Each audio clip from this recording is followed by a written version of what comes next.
Sebelum ke ceritanya, dukung channel ini dengan cara like, comment, share, dan subscribe.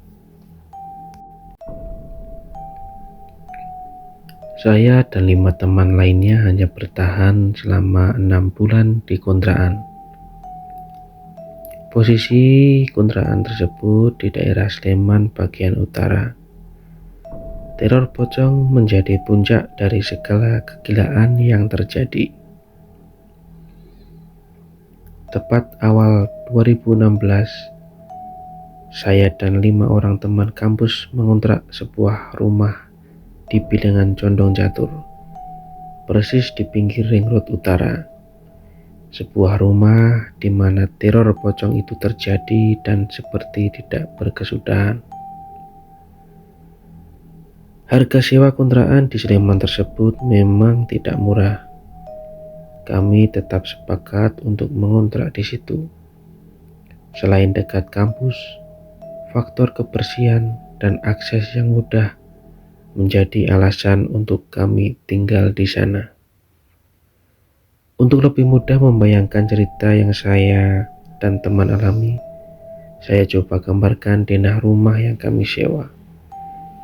Di bagian pojok belakang ada kamar mandi dan sebelahnya dapur, dan tengah-tengah ada lorong dan 2 kamar tidur di sebelah kanan dan kiri yang beriringan. Terus depannya lagi ada ruang tamu, dan yang paling depan adalah teras. Dan yang paling depan adalah rumah dan toko pemilik kontrakan. Dan di pinggirnya Ring Road Utara. Tidak ada yang aneh dengan rumah kontrakan kami. Sampai beberapa waktu kemudian, kami lebih sering mendapati seorang nenek duduk di teras rumah menjelang maghrib. Dengan menghadap ke arah jalan Ring Road Sleman sambil memegang sapu ijuk, dia duduk diam di teras rumah itu. Hingga akhirnya teror pocong meyakinkan kami untuk segera angkat kaki. Sekitar pukul 2 pagi, kami baru pulang dari kedai kopi langganan kami. Tidak jauh dari kontrakan, kami tidak langsung pergi untuk istirahat. Kami memilih ngobrol sebentar di teras sambil menghisap beberapa rokok. Setelah rasa kantuk datang, satu persatu dari kita mulai masuk ke kamar. Saya masuk kamar paling akhir dan memutuskan untuk segera tidur.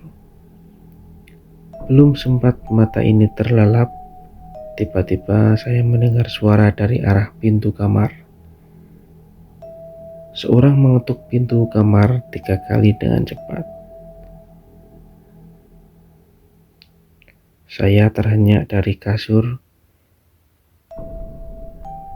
dan membuka pintu itu, dan tidak ada orang di sana. Tanpa membuang waktu, saya menutup pintu itu dan langsung rebahan di kasur. Tidak lama, suara ketukan itu datang lagi. Kali ini dengan tempo yang lebih lambat. Orang bodoh mana yang bisa kena tipu sampai 2 kali? Mendengar ketukan itu, saya tidak langsung bangun dari kasur. "Nek gabut mlebu asu, rasa cangkeman." Tidak ada jawaban dari luar. Tidak lama suara ketukan muncul lagi. Kali ini tempo lebih cepat. Dan kali ini suara cekikikan anak kecil mengikuti suara ketukan itu. Karena kesal, saya beranjak dari kasur sambil memegang guling, bermaksud memukul siapa saja yang iseng di kontrakan ini. Namun sesekali lagi tidak ada orang di depan kamar saya. Tidak patah arang, saya mencoba melihat 3 kamar teman saya. Mereka semua terlelap. Saya bahkan sampai membangunkan 3 teman saya untuk memastikan mereka benar-benar telah tidur. Dengan sedikit ketakutan sambil memeluk guling, saya bergegas kembali ke kamar. Buru-buru saya memejamkan mata. Setelah teror suara pintu tersebut, hari-hari berjalan seperti biasa. Hampir tiap malam kami pulang menjelang dini, bahkan sampai subuh. Tidak ada yang aneh dari rumah kontrakan kami. Sampai kejadian-kejadian janggal mulai kami rasakan. Sore itu tepat lepas asar, ada suara motor yang ditunggangi oleh 3 orang menembus jalan Ngejayan yang sangat padat merayap. Kami memilih ngebut, bahkan karena iseng. Kami bertiga belum tidur semalam. Kami lebih memilih untuk tidak tidur dengan adanya kuliah dari pagi sampai sore. Memilih untuk tidak tidur lebih baik daripada harus telat mengulang mata kuliah di tahun berikutnya. Sungguh pemikiran yang tolol. Kuda besi yang kami tunggangi terparkir ala kadarnya. Rasa kantuk tidak lagi bisa dibendung. Saya, Fandi, dan Slamet bergegas masuk ke kamar masing-masing. Belum lama tertidur, saya mendengar teriakan dari salah satu kamar. Tiba-tiba pintu saya terbuka.